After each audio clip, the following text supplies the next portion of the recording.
I stand proud and I stand tall. This is not a victory lap for me because it's not over. They're going to try again, and they're going to try again. And guess what? Here I am. A new way to do news, focusing on useful news, and no news that gives you the blues. What the grok, Powell? I was counting on you for a half a point. This is really your moment, big boy.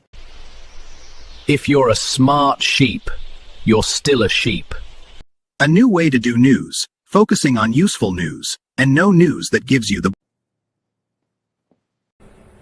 Got no job, no car, and you don't even watch the top 5 news. This is reckless. Reckless? Watch this. Too slow, Jerome! Unbelievable. Tremendous!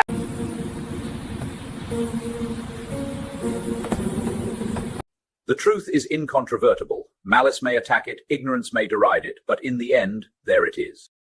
Best news. I watch a little bit of everything, but I would say probably the top 5 news. Hey everybody, it's the Top 5 News Show. Joe Pelayo here with you. Good to see you on this, the last day of the week and the last business day of the month. Can you believe January's up right about now? Well, it is the first day of the rest of your life. That's the good news. So let's get started. I'm Joe Pelayo, your host. We give you all the news that you can use and nothing that might make you confused, nothing that would give you the blues. 5 stories in 5 minutes. That's our proposition here. And so if your career's in high gear, or if you're just sitting in a box checking your stocks, about to say game over to the work game, I'd like to suggest a news show with a very practical name. And if you watch it, you'll never be the same. It's called the Top 5 News. Tonight we have Don Lemon arrested. Trump nominates Kevin Warsh to the Fed chair to replace Jerome Powell, whom Donald Trump calls too slow. Homan meets Walz and Frey for progress. AI robots extract valuables from the trash, and Mangione off the death penalty. Let's get going. Number 5, Louis Mangione will not face the death penalty.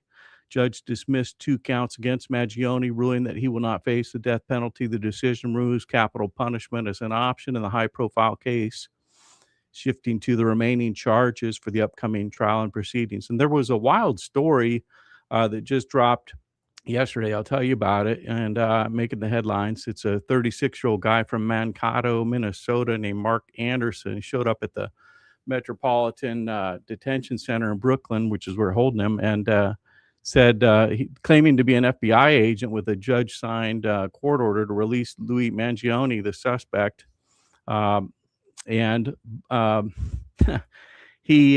jail stalled for credentials. The dude hands over his Minnesota driver's license instead of the correct ID, and he claimed to be armed with improvised weapons. He had a barbecue fork and a circular steel blade, and he starts pulling out random documents, including paperwork on how to sue the Department of Justice. Well, authorities detained him right on the spot and arrested him with charges of impersonating a federal officer. FBI specifically. Initial appearance in U.S. court, Brooklyn said that afternoon that Mangione was still locked up and was not released, of course. Attempts failed spectacularly. And when I read it, I thought it was just a funny story, and asked Grok, and I switched to the expert mode on my AI, and Grok confirmed that the court filings for all the major news outlets reporting on this, and they confirmed the details. The official complaint doesn't name Mangione directly, but law enforcement sources linked to it straight to him. This is amid Mangione's ongoing drama, the DA pushing for a state trial, federal September defense fighting evidence, death penalty debates, etc. Story number 4 today, AI robots extract material from trash.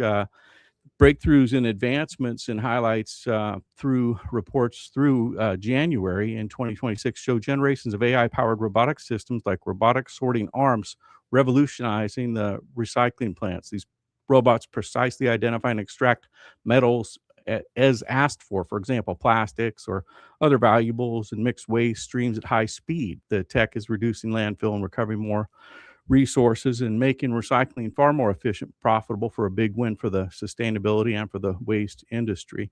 Story number 3 today, Tom Homan brings dialogue and progress to Minnesota. The board is our Homan is on the ground in Minnesota overseeing ICE operations, and things are getting better. He met directly with Governor Walz and Mayor Jacob Frey to find solutions. Some critics asked, why are you talking to Tim and Jacob, those are the bad guys. Homan's response: when you want to make something happen, you talk to all the guys.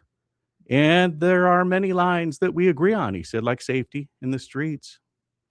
Real progress through real conversation. You decide. Story number 2 today: Trump nominates Kevin Warsh, the Fed Reserve Chair.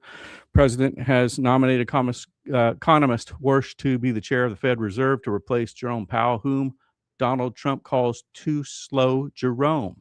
The 55-year-old Warsh, previously considered during Trump's first term, is known for his views on monetary policy, and if confirmed, he could influence interest rates and inflation strategy and broader economic direction in the coming years. This comes after Jerome Powell missed the boat, laid an egg on his opportunity to loosen the interest rates yesterday when the economy is screaming for relief with lower interest rates and companies are lining up at the layoff pay lounge. Story number 1 today: Don Lemon arrested in an anti-ICE protest in a church, of all places. Tonight's top story: former CNN news anchor Don Lemon and another journalist were charged. And let me show you this in case you just got here. This is Don Lemon before he was I arrested. stand proud and I stand tall. This is not a victory lap for me because it's not over. They're going to try again, and they're going to try again. And guess what? Here I am. Keep trying. That's not going to. Well, here he was. He's now in jail. He was arrested at an event in Hollywood. Don Lemon, another journalist, taken into custody today in connection with the ICE protests at a Minnesota church. Thumbing his nose at Harmeet Dillon, Attorney General at the United States of Justice. Apparently that doesn't go well for you. You recall we talked about him taunting the DOJ the other day, and he did a FAFO. He fooled around and found out. The arrests have ignited fierce online debate as more details emerge, and we'll be here to fill you in on what happens next. This is your top 5 news report for January 30th and for the weekend edition. And before I go, I was talking to a friend of mine, Bob. We'll use that as a name. That's not his name, but he said, I've referred your show to several people and they liked it a lot. So everybody I referred it to.